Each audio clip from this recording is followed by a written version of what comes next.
చీచ్చ నమస్తేనే. విషయం ఏందంటే మా మేడం అయితే కొంత డబ్బులైతే ఇచ్చింది. ఎంత డబ్బులిచ్చిందంటే ఖత్తర్ రియాల్‌లో 7,500 రియాల్ అయితే ఇచ్చింది. ఈ రియాల్‌నైతే నేనైతే మనీ పౌండ్స్‌లో అయితే ఎక్స్‌చేంజ్ అయితే చేస్తున్నాను. ఎక్స్‌చేంజ్ ఎందుకు చేస్తున్నా అంటే మా మేడం వాళ్ళైతే నెక్స్ట్ మంత్ అయితే స్కూల్ అయితే బంద్ అయితుంది గదా! స్కూల్ బంద్ అయితే వీళ్ళైతే వెకేషన్‌కైతే వెళ్తారు.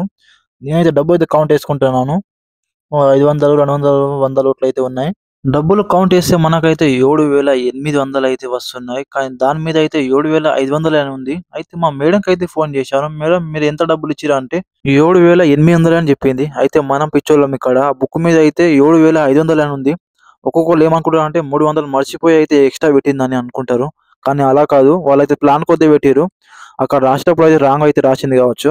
అందుకే చెప్తున్నాను. ఏమన్నా డబ్బులు ఎక్కువొస్తే, ఏమన్నా ప్రాబ్లమ్ వస్తే ముందే చెప్పేయాలి. ఇంత డబ్బులుంది అనేది విషయం అయితే. మనమైతే ఇప్పుడు కొత్త రియాల్ టు పౌండ్స్‌లో అయితే ఎక్స్‌చేంజ్ అయితే చేస్తున్నాను మనైతే. మిగతాదైతే నేను నెక్స్ట్ వీడియో అయితే